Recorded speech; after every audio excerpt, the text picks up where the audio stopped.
In traditional Chinese medicine and holistic health approaches, balding in certain areas of the scalp correspond to different organs within the human body.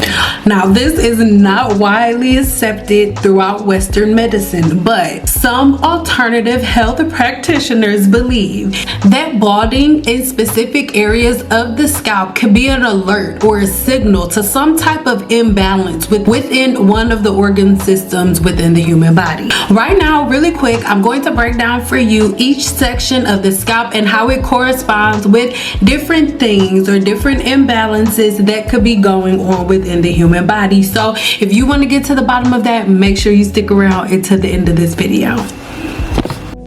I am back. What it do, baby? The hairline, the frontal balding. This is connected to the kidneys and the bladder, and most likely the common causes are androgenetic alopecia.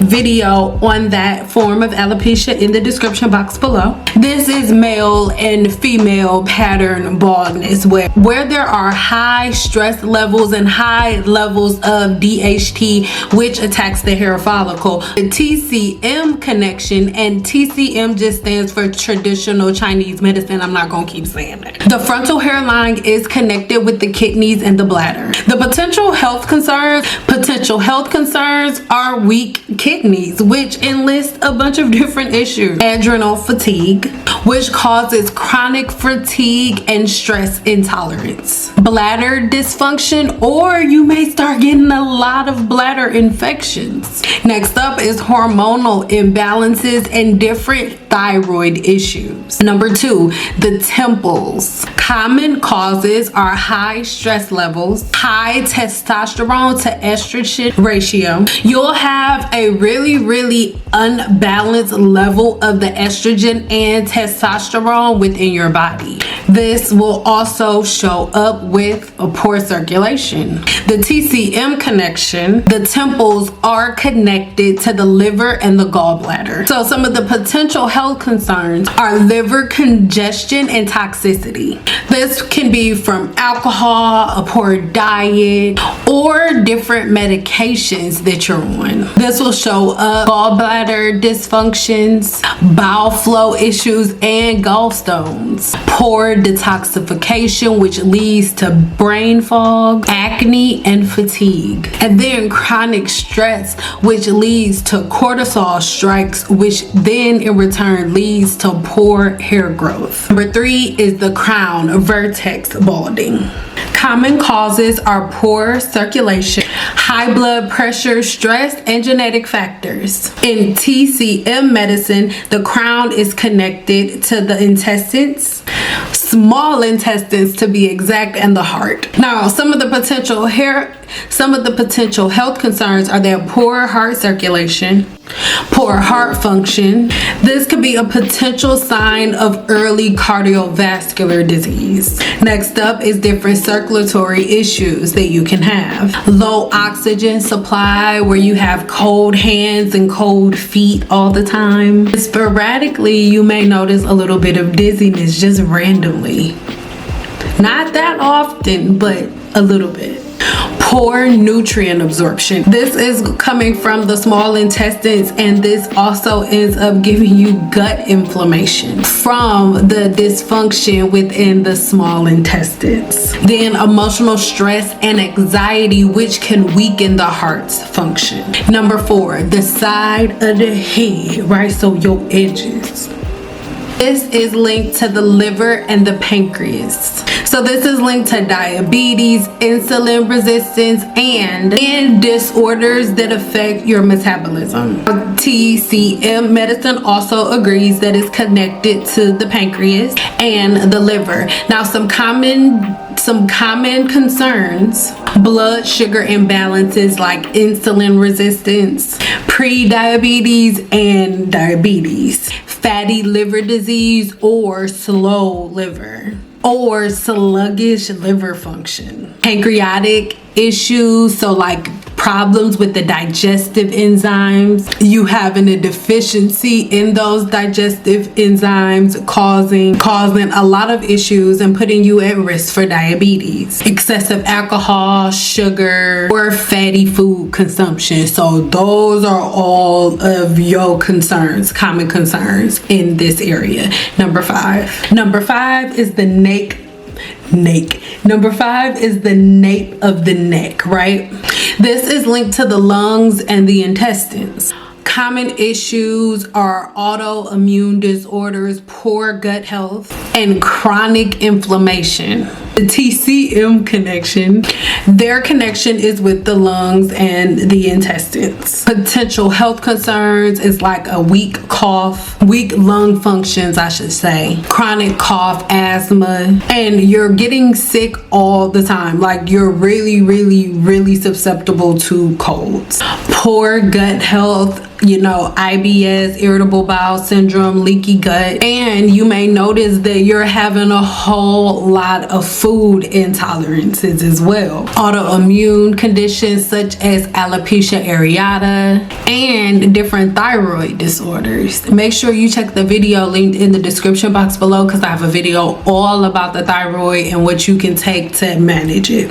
Toxins building up. That's a concern as well, because when toxins build up, it can lead to inflammation, which can cause so many issues. Number 6 is going to be like diffusely thin all over the head. This is connected to the blood and spleen deficiencies. Common causes are anemia, chronic stress, and of course nutrient deficiencies. The M connection is basically that the problem must be with the spleen, and overall like you just have poor blood circulation, or there's not enough oxygen or nutrients in your blood altogether. Overall poor blood quality is literally what it says. Potential health concerns is anemia, low iron, B12, or folate. So make sure you watch the video that I just did on iron and things of that nature, link in the description box below. Chronic fatigue syndrome, poor digestion, really weak nutrient absorption. And lastly, excessive stress that is weakening the immune system. And when the immune system is weakened, it is a whole nother ball game. So there are a couple of different herbs that help you with each part of the body. So let's break them down really quick. Number 1, of course, my favorite, Burdock root. Not my favorite, one of my favorites. I don't have favorite kids. So Burdock root is amazing because it works with detoxification. What it does, it detoxifies the blood and the liver, reducing inflammation in the body. This contributes to hair loss, inflammation. So when the things that cause the inflammation are completely eliminated, there's nothing to reduce your hair growth. It helps with skin conditions like dandruff, which are triggered by an overproduction of sebum within the sebaceous gland. It lowers those hormonal triggers that are giving you the responses that cause the inflammation that lead to the dandruff and the seborrheic dermatitis. So dandelion.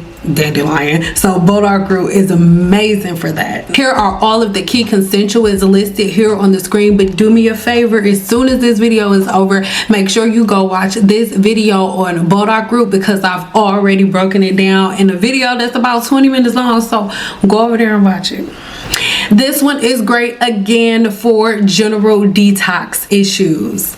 This is great for a general scalp detox. You want to know what herb within the apothecary is going to aid you in scalp detox?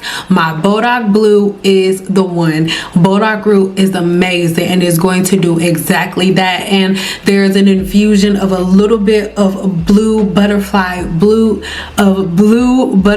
pea flower in there. So make sure you go watch this video to learn about that herb as well. But moving along, Number 2 is going to be lemon balm, and lemon balm is great for thyroid support. Again, make sure you go watch this video here where I break down exactly what lemon balm does to help the thyroid. I actually have 2 videos on the thyroid and how lemon balm can assist, right? The very first thing that it does is it reduces stress, and again, whenever you stress out, it spikes up your cortisol levels, which are the thing that ends up attacking the hair's follicle and causing the balding and the thinning, or just the overall slowing down of your hair growth in general.